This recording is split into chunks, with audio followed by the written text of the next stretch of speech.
Om Swastiastu. Halo anak-anak semua. Selamat pagi Pak Guru ucapkan kepada anak kelas 3 SD Negeri 2 Bakbakan Gianyar. Pak Guru harap anak-anak semua dalam keadaan sehat tanpa kekurangan satu apapun.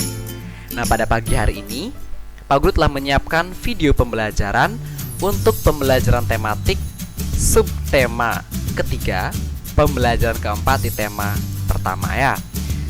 Jadi masih sama seperti pembelajaran sebelumnya.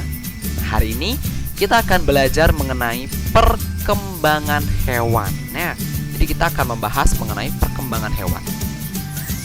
Ayo mengamati. Nah, coba anak-anak amati gambar berikut ini. Perkembangan hewan.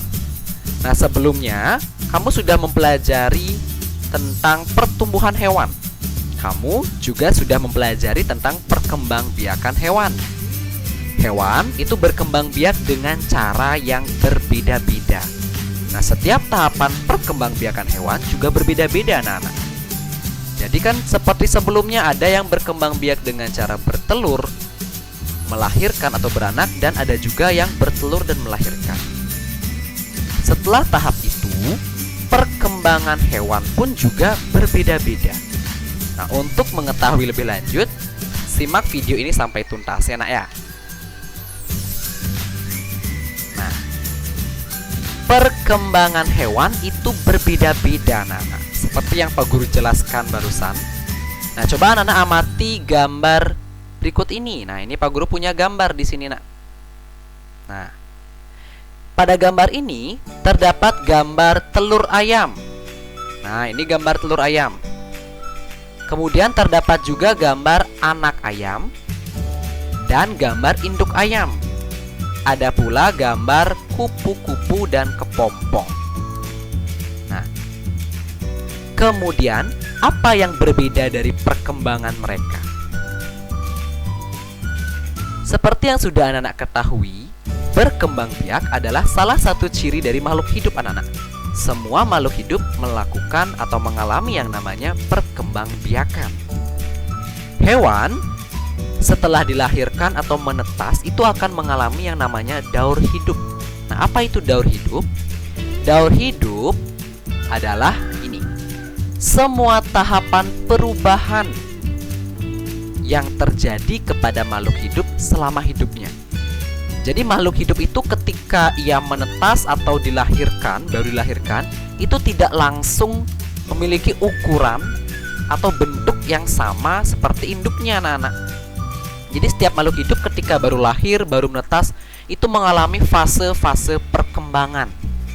Jadi tidak hanya manusia dari bayi menjadi balita, anak-anak, remaja, dewasa yang mengalami perubahan tinggi, berat. Nah, pada hewan pun juga mengalami hal tersebut. Terdapat hewan yang baru lahir atau baru menetas itu memiliki bentuk yang sama seperti induknya. Contohnya ayam, hanya berbeda ukuran. Namun ada pula hewan yang ketika baru lahir atau baru menetas itu memiliki bentuk yang sangat jauh berbeda dengan induknya. Contohnya adalah kupu-kupu ini. Nah, sekarang kita akan bahas mengenai perkembangbiakan dari kupu-kupu supaya anak-anak lebih paham ya nak ya.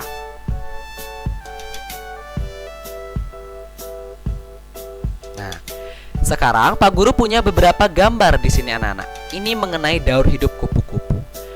Terdapat gambar 1, 2, 3, 4. Nah, coba amati gambar yang ini sekarang. Gambar yang kecil dulu. Nah, yang ini. Gambar ini merupakan atau menunjukkan daur hidup dari kupu-kupu. Nah, daur hidup kupu-kupu. Jadi kupu-kupu itu memiliki beberapa fase sebelum ia berubah menjadi kupu-kupu ketika ia sehabis menetas ya. Jadi pertama-tama kupu-kupu dewasa itu akan bertelur atau berkembang biak. Nah, kupu-kupu ini berkembang biak dengan cara bertelur atau ovivar. Nah, telur kupu-kupu ini berukuran sangat kecil. Telur kupu-kupu ini ketika menetas dia akan berubah menjadi ulat. Kemudian dari ulat akan berubah menjadi kepompong, barulah berubah menjadi kupu-kupu. Nah, ini adalah fase hidup dari kupu-kupu. secara lebih rinci akan Pak Guru jelaskan sekarang ya. Sekarang coba amati gambar-gambar berikut. Ini adalah gambar-gambar fase-fase perkembangan dari kupu-kupu. Yang pertama ada gambar telur. Nah, ini adalah gambar telur kupu-kupu. Jadi telur kupu-kupu ini berukuran sangat kecil anak-anak. Telur kupu-kupu ini biasa dilekatkan atau diletakkan oleh induknya di balik daun. Jadi anak-anak harus teliti jika ingin melihat telur kupu-kupu. Jadi kupu-kupu ini mampu menghasilkan beberapa butir telur dalam sekali berkembang biak. Kemudian telur ini dalam beberapa waktu ia akan menetas. Menetas tidak langsung menjadi kupu-kupu yang cantik anak-anak, tapi ia akan berubah menjadi larva atau ulat. Jadi kalau anak-anak pernah melihat ulat di suatu pohon, kemungkinan itu adalah ulat atau larva dari suatu jenis kupu-kupu anak-anak. Ulat itu pun ketika baru menetas tidak sebesar ini anak ya. Jadi ukurannya sangat kecil sesuai dengan ukuran telurnya yang sangat kecil. Jadi sangat kecil, anak-anak harus teliti untuk mencarinya. Ulat tersebut akan mampu bertumbuh sebesar ini karena ia selalu makan. Makanannya apa? Daun-daunan ya. Jadi ulat ini akan selalu makan daun hingga tubuhnya menjadi besar. Nah, kemudian ketika tubuhnya sudah besar, ia akan mencari tempat anak-anak untuk melakukan fase ketiga, yakni tahap kepompong atau pupa. Nah, pada tahap inilah ulat ini akan membungkus dirinya menjadi sebuah, seperti kalau Pak Guru lihat nih, seperti bantal guling kecil. Jadi dia akan membentuk yang namanya kepompong atau pupa. Warna kepompong, bentuk kepompong itu berbeda-beda anak-anak, tergantung jenis kupu-kupunya ya. Jadi ada yang berwarna emas, ada yang berwarna hijau, dan lain sebagainya. Nah, ini disebut kepompong. Di dalam kepompong inilah ulat akan merubah dirinya menjadi kupu-kupu. Sehingga pada waktu yang sudah ditentukan, beberapa minggu setelahnya, ulat tersebut akan keluar dari kepompong, namun tidak lagi dalam bentuk ulat, tapi berubah menjadi kupu-kupu yang cantik dengan sayap yang indah. Nah, jadi ini adalah fase atau perkembangan hidup dari kupu-kupu. Kemudian kupu-kupu yang sudah keluar dari kepompong ini akan mencari makan. Makannya apa? Makannya adalah nektar atau sari bunga.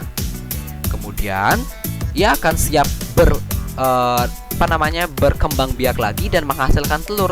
Begitulah seterusnya, sehingga siklus hidup kupu-kupu ini selalu berulang. Ya, jadi disebut sebagai siklus atau daur hidup yang terjadi secara berulang-ulang. Telur, ulat, kepompong, kupu-kupu. Ingat saja lagunya. Telur-telur, ulat-ulat, kepompong, kupu-kupu. Nah, itu adalah fase hidup dari kupu-kupu. Jadi kupu-kupu baru lahir tidak langsung menjadi kupu-kupu ya nak ya. Jadi ketika ia menetas, berubah menjadi ulat dulu. Berbeda bentuknya dengan induknya.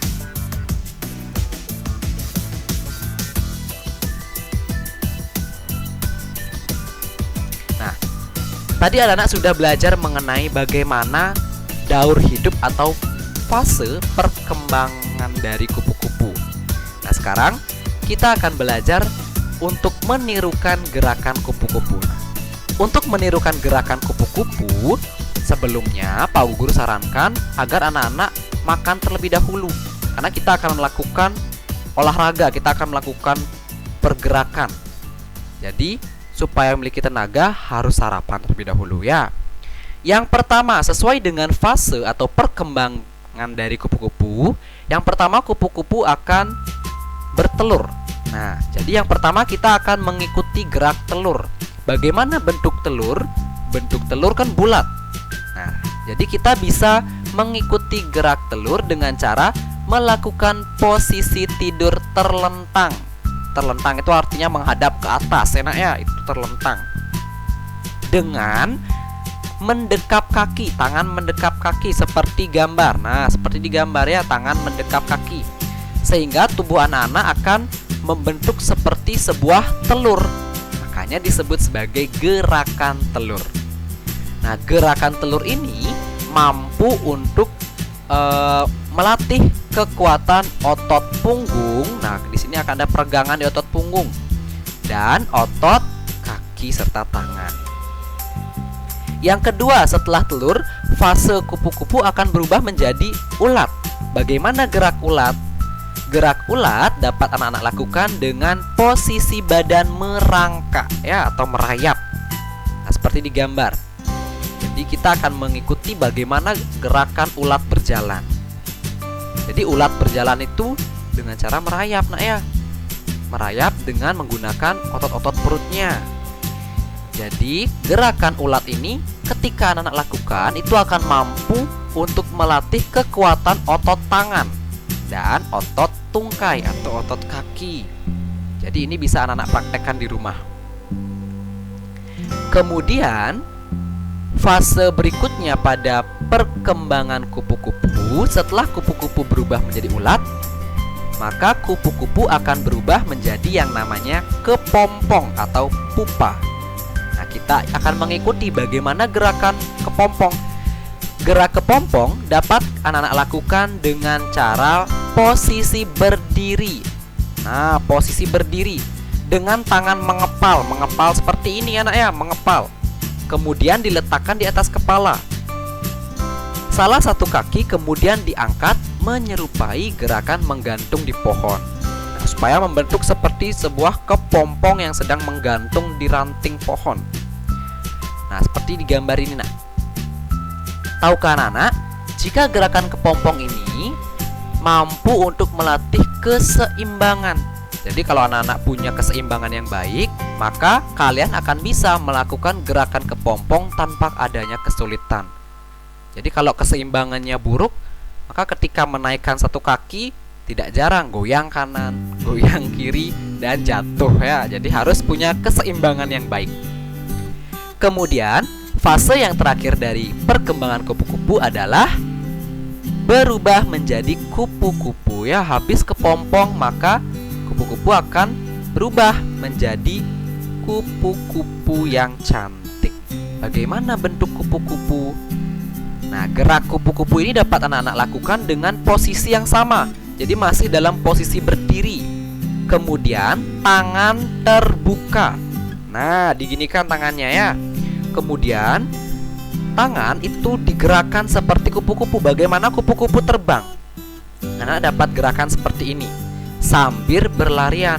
Nah, ini anak-anak dapat lakukan bersama teman-teman anak-anak sehingga lebih seru dan menyenangkan. Dapat pula ditambahkan musik anak-anak.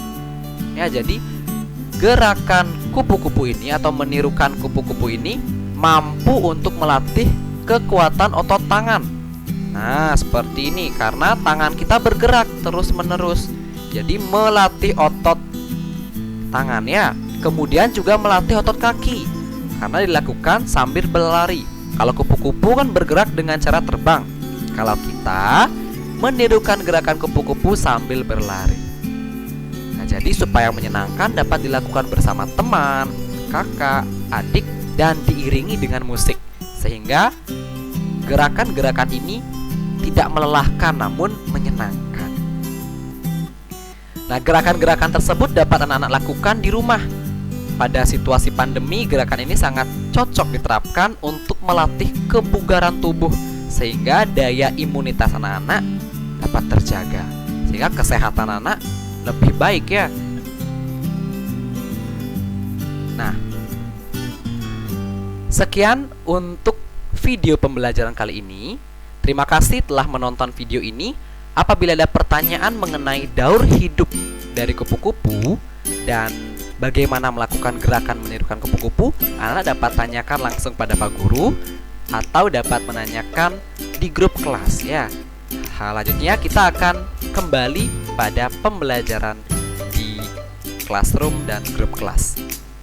Jadi anak-anak bisa mencari lagi daur hidup dari hewan-hewan lainnya. Contohnya capung, kemudian ada kata, ada belalang, dan lain sebagainya. Nanti kita akan bahas kembali pada pembelajaran selanjutnya dan akan kembali lagi pada grup kelas. Sekian, terima kasih. Om Santi Santi Santi Om.